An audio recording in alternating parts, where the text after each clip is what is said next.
देश भर में आज तिरंगा यात्रा निकाली जा रही है। इसके चलते यमुनानगर में भी तिरंगा यात्रा का ये आयोजन किया जा रहा है। तो अलग अलग हिस्सों में तिरंगा यात्रा का ये आयोजन किया जा रहा है। तो देखिए, देश भर में आज जगह जगह तिरंगा यात्रा का आयोजन, हरियाणा के भी कई जिले ऐसे जहां पर तिरंगा यात्रा का ये आयोजन किया जा रहा है। फरीदाबाद की अगर पृथला विधानसभा में भी तिरंगा यात्रा का ये आयोजन किया जा रहा है और साथ ही साथ अब से कुछ ही देर बाद तिरंगा यात्रा शुरू होगी। देखिए, तिरंगा यात्रा का यह आयोजन किया जा रहा है। स्थानीय विधायक के नेतृत्व में तिरंगा यात्रा को निकाला जाएगा।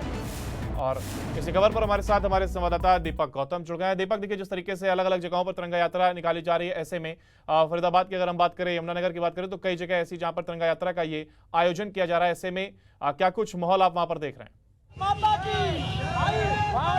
देखिए, बिल्कुल तिरंगा यात्रा शुरू हो चुकी है और आप मेरे पीछे नजारा देख पाएंगे। तमाम तिरंगा यात्रा निकालने के लिए वो समर्थक है जो यहाँ पहुंचे हुए हैं। पृथला के विधायक हैं नयनपाल रावत, इनके नेतृत्व में ये तिरंगा यात्रा निकाली जा रही है। इनसे ही सीधा बात करते हैं। रावत जी, तिरंगा यात्रा निकाल रहे हैं आप, मकसद क्या? देखिए, केवल एक ही मकसद है, इस देश के लिए जिन शहीदों ने कुर्बानी दी है, इस देश को आजाद करा है। सैकड़ों साल की मुगलों की गुलामी के बाद, सैकड़ों साल की अंग्रेजों की गुलामी के बाद, आज इस धरती के लिए, इस भारत माता के लिए जिन सपूतों ने अपना खून बहाया है, खून की होली के लिए न केवल उनको याद करना है बल्कि उनके प्रति श्रद्धांजलि देना है।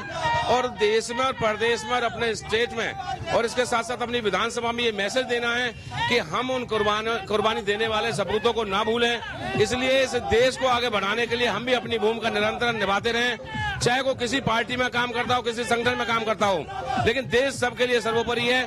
आज मैं इंडिपेंडेंट विधायक होने के बावजूद, सरकार को समर्थन देने के बावजूद, मैं मोदी जी की से प्रभावित होकर, उनके मोदी जी मेरे प्रेरणा स्रोत हैं। तो इसलिए आज हम सागरपुर में एक हमारे स्वतंत्रता सेनानी जी के पट का उद्घाटन करने के लिए जा रहे हैं। तो मैंने ये निर्णय लिया कि क्यों न हम तिरंगा यात्रा के साथ किसी स्वतंत्रता सेनानी के पट का उद्घाटन करने के लिए जाएं और इसके साथ साथ अपने जो वीर हैं, जो इस भूमि के लिए हमारे कुर्बान हुए, उनके चरणों में सत नमन कराएं। जब हाथ में तिरंगा आता है तो पहली भावना मन में क्या आती है? देखिए, ये तो भावना तो जग जाहिर है मन में। बचपन से जब से हमने अपना होश संभाला है, तब से हमारे मन में ये विचार होने चाहिए कि हम किसने आजाद कराया, हमें किसकी कुर्बानी हमने दी इस भारत को आजाद कराने में।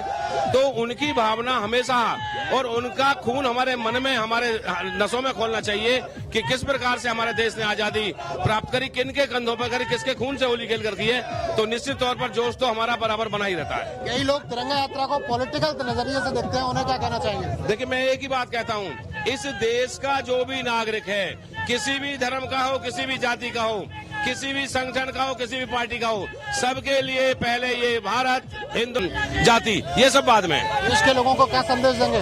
केवल एक ही संदेश देना चाहता हूँ, जाति, धर्म, पार्टी, संगठन सब भूलकर जहाँ देश की बात आती हो, देश को आगे ले जाने की बात आती हो, सबको एक साथ इकट्ठा होकर इस देश को आगे बढ़ाने का निर्णय करना चाहिए, उसके साथ रहना चाहिए।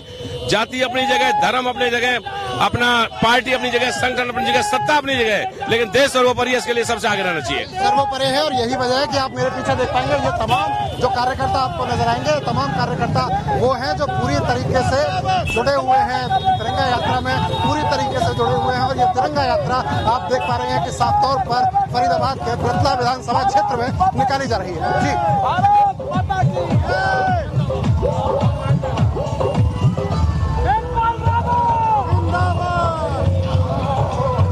बिल्कुल नयनपाल रावत जी से ही पूछ रहे थे। रावत जी, यात्रा कहां से कहां तक निकालेंगे और कौन कौन से इलाकों से निकलेंगे? चंदावली गांव से मेरे जो दफ्तर है चंदावली में, मेरा बीजेपी मेरा अपना पार्टी का कार्यालय है, मेरा अपना कार्यालय है जहां मैं बैठता हूं, लोगों की सेवा करता हूं, वहां से शुरू हुआ है। और ये अपना शाहपुर और अपना सुनपेड़ होते हुए सागरपुर के लिए हम निकले हैं। लगभग 6 किलोमीटर की 7 किलोमीटर की यात्रा है। और जहां सागरपुर में हमें जाके हमारा जो आयोजन है, जो हम श्रद्धांजलि देने के लिए जा रहे हैं, जो हमारे स्वतंत्रता सेनानी चांदीराम जी, वहां तक ये यात्रा चलेगी।